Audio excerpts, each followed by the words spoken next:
Vous écoutez Pierre Nantel. Alors là, un sujet que j'adore, on va parler de l'autrice-compositrice de la dernière décennie, certainement, avec Marianne Bessette, notre journaliqueuse à la chronique. Notre journaliqueuse. Ça va?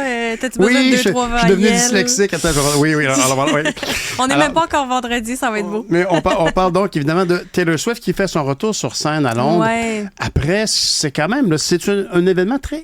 C'est pas arrivé très souvent, je pense, dans le monde du spectacle, qu'on a cancellé 3 spectacles pour des raisons terroristes. Oui, exact. Je remets en contexte. En fait, la semaine dernière, on apprenait que Taylor Swift a annulé ses spectacles à Vienne, en Autriche, qui était prévu parce que la police a révélé qu'elle a intercepté un projet d'attentat terroriste. Donc, on se rappelle aussi que les autorités locales ont intercepté 2 jeunes hommes de 17 et 19 ans. Le principal suspect, il a avoué vouloir, et je mets entre guillemets, tuer un grand nombre de personnes à l'un des 3 concerts qui étaient prévus dans la capitale autrichienne. Il y a même un 3e suspect aussi qui a été arrêté quelques jours après.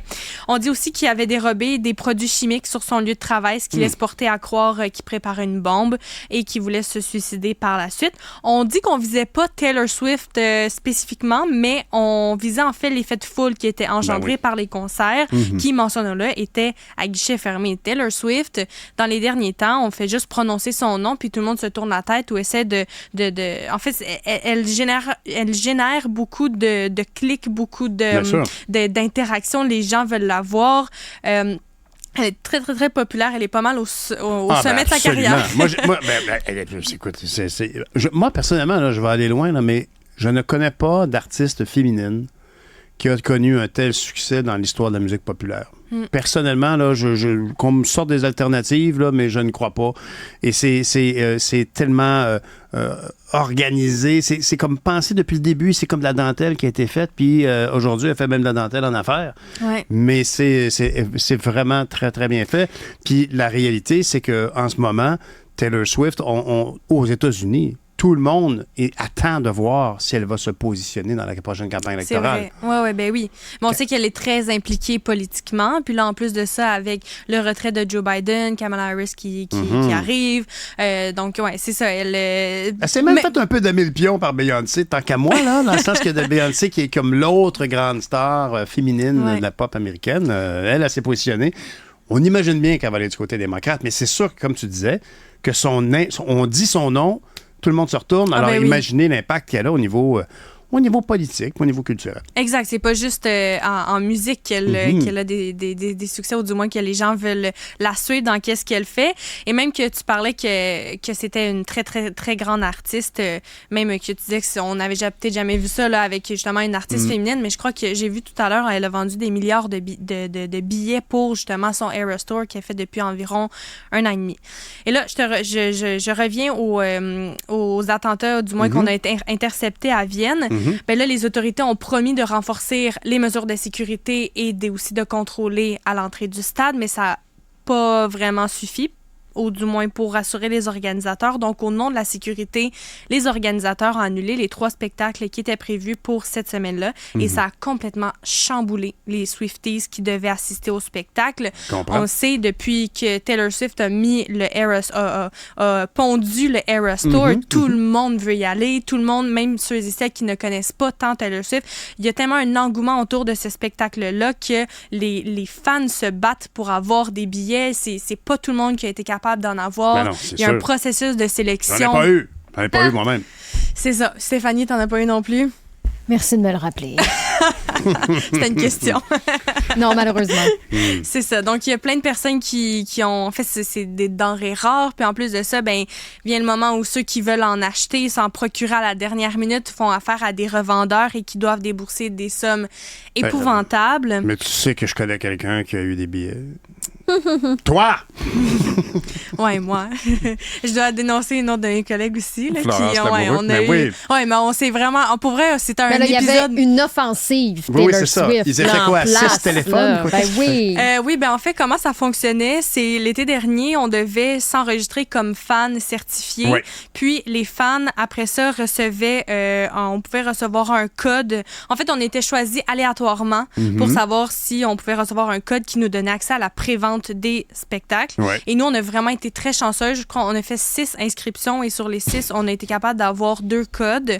Et je connais plusieurs personnes qui, dans leur entourage, qui disent, je connais personne qui a eu un code. Il y a juste personne qui a été capable juste d'obtenir un code. Donc, pour vrai, on a vraiment eu chaud. On a sué, on a crié, on voulait avoir les billets. Puis c'est totalement normal aussi. C'est comme ça. Tout le monde se bat, en fait, pour les billets de Taylor Swift. Et il y en a aussi qui voyagent pour se rendre justement en Europe, parce qu'en Europe, ils sont un peu... C'est Anne-André qui nous parlait des gens qui vont voir Taylor Swift à Paris parce qu'il y a une réglementation distinctive en France, paraît-il, là, j'ai compris, que le fameux, comment est-ce qu'on appelait ça, acheter des étiquettes qui étaient vendues plus chères? La revente de billets? Oui, en fait. Le marché le marché de la revente est interdit du côté de la France. Donc, les prix sont les prix, puis c'est ceux-là que tu achètes. Puis, ultimement, si tu revends les billets à profit, il y a un enjeu. En tout cas, le seul endroit où des Américains et des Américaines peuvent aller voir Taylor Swift actuellement, ça serait à Paris parce qu'il y a encore des billets à vendre à des prix proches du prix inscrit sur le papier. Exact. Et là, il y a aussi une certaine préparation qu'on fait pour se rendre au spectacle. Tu as entendu probablement les friendship bracelets ou les bracelets d'amitié que les Swifties s'échangent pendant le spectacle. On a toute communauté. Mais c'est ça, le Eras Tour. Chaque album représente un era et qu'est-ce que tu vas porter cette soirée-là, ça va dépendre de chacun des albums. C'est ça, j'allais aussi dire, tous les costumes aussi qu'il y a autour de cet engouement-là des spectacles. C'est hallucinant de voir ça passer sur les réseaux sociaux. C'est pour vrai, je me creuse encore la tête de qu'est-ce que je vais porter. Quel album tu vas choisir? C'est ça, tu sais pas quel album choisir, là.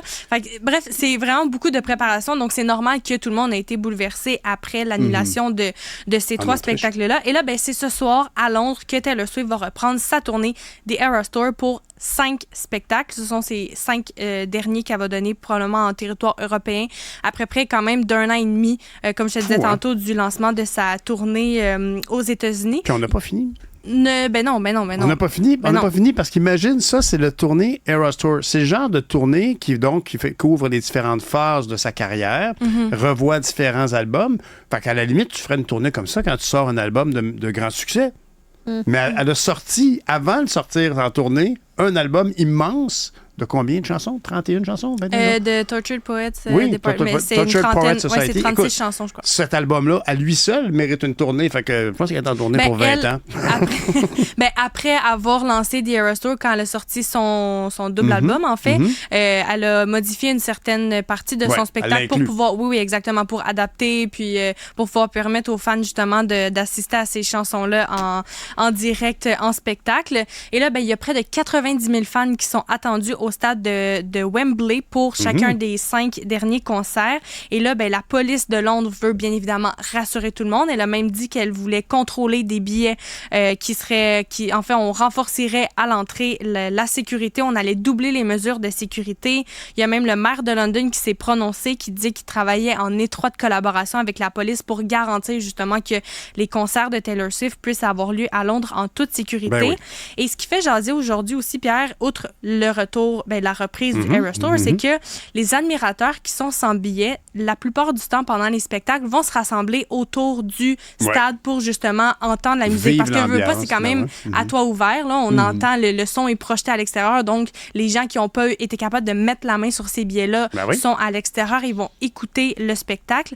Mais là, on interdit aux gens qui n'ont pas de billets de se rassembler autour parce de que là, l'enceinte. la sécurité est difficile à maintenir, j'imagine. Exactement, exact. On dit qu'il n'y a personne qui va être autorisé à se tenir devant une entrée ou devant le stade. Les non-détenteurs de billets vont devoir se placer. Et à Madrid, en juillet, il y avait près de 50 000 personnes qui ont écouté le concert depuis une colline qui était à proximité. Là. Donc, c'est fou, là, les gens qui veulent quand même assister à ça, même s'ils ne sont pas, pas détenteurs de billets. Puis, il y a aussi, on a devancé les heures d'arrivée des Swifties dans le stade. On n'a pas trop précisé pourquoi, mais de ce qu'on comprend, c'est peut-être parce qu'on veut faire le tout à la clarté pour assurer une certaine sécurité de plus. Mais ouais, ça aussi, c'est une autre mesure là, qui a été mise en place. J'avoue que je suis la carrière de Taylor Swift depuis quand même depuis toujours. Et j'aurais pas imaginé que sa carrière serait affectée par un enjeu de sécurité publique lié au terrorisme. Vraiment, c'est inusité pour moi. On veut pas reproduire qu'est-ce qui s'est passé. Je te ramène en 2017 à Manchester avec Ariana Grande. Exact. Il y a 22 personnes qui sont décédées quand même après son spectacle. On veut pas que ça se reproduise. Puis en plus, Taylor Swift, c'est la protégée de tous maintenant. Tout le monde tripe sur Taylor Swift. Bon, ben écoute, bon voyage à tous. Merci Marianne. Merci beaucoup. Salut. Bye. Merci Stéphanie.